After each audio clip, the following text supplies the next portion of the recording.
So, before I go on and talk about the PCR reaction, I want to give you just a tidy little bit of information, clean it all up, and kind of relate everything together with where this lecture would go if you were in a biochemistry course or maybe if you were in an advanced biology class.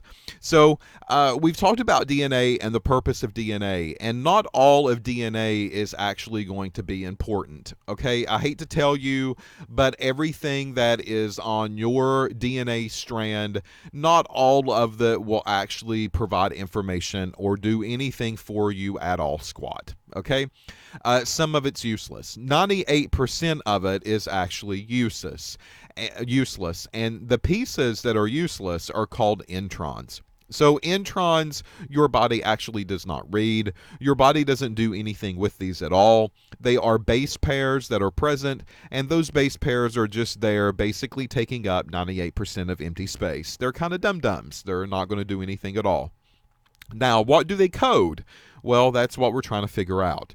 So if they are there and they are present and they're not really doing anything directly that we know of now, are they doing something later on that we're going to find out or discover? And these are the things that are kind of taking place right now in the biotechnology sector of the house to try to figure out what is present, why is it there, does it have a relationship to anything at all, and more information about the DNA base pairs. So this could take a number of years. This could take forever before we realize what's actually there and what's not.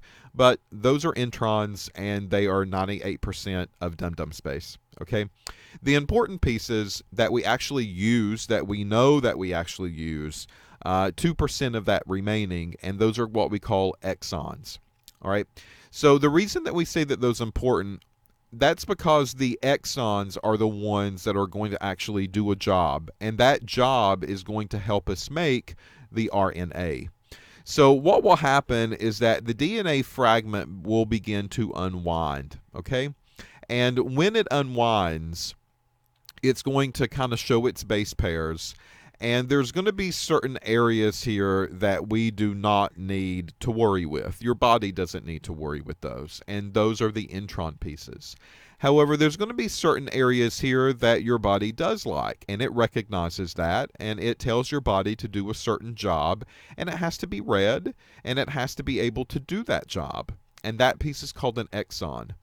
So what happens is that your body shortcuts this 3 billion base pair molecule.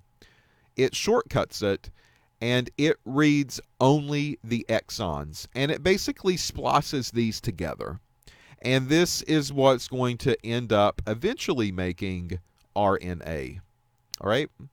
So here we see a longer piece down here at the bottom of DNA that's very simplified. And what you're going to see is that there's an exon here, and an exon there, and an exon here. Those are the important pieces. So it gets rid of the intron that's in between, it gets rid of that intron that's in between, and it just splices all of these exons together to make a more efficient message for your body to read and understand. It's kind of like Cliff Notes in school, right? You didn't want to read maybe the 1,000-page novel, but you would read maybe the 3 or 4-page Cliff Notes that described what that book or what that novel was about. So that's what your body's kind of doing here. It's providing Cliff Notes to these things.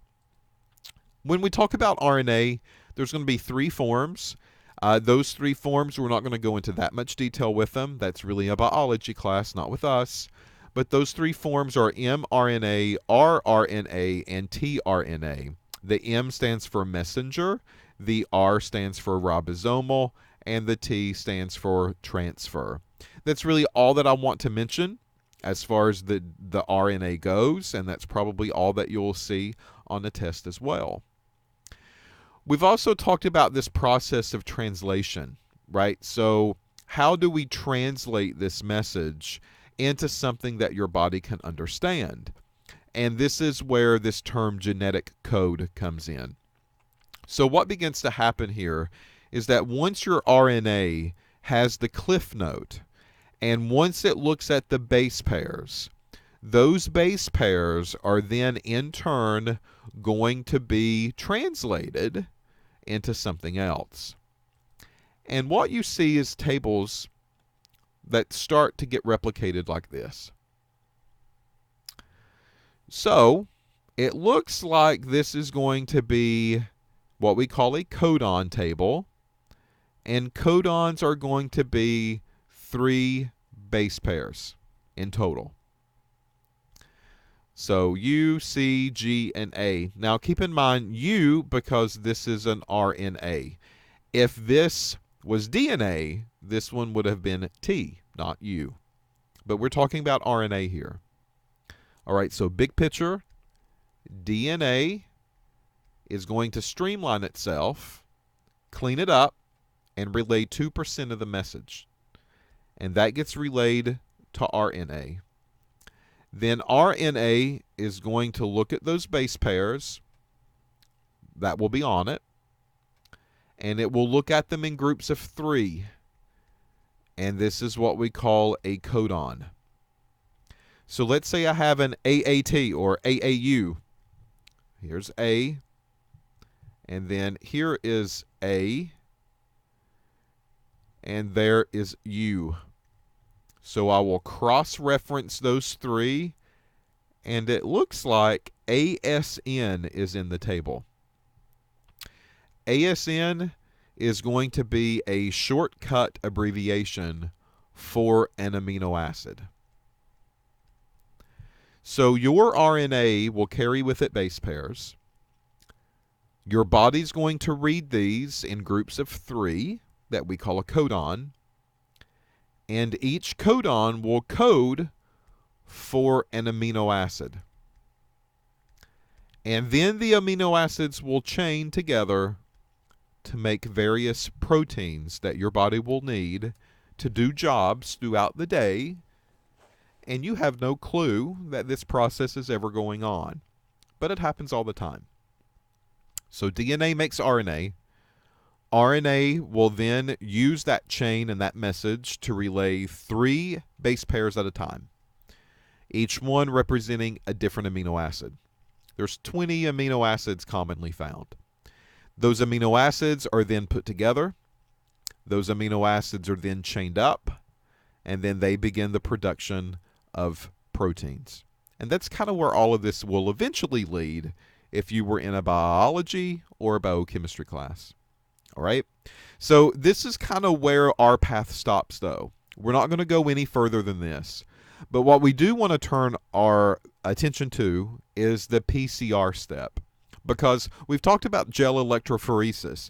And we said, listen, you put your DNA into a gel, and you run the gel, and you get fragmentation patterns.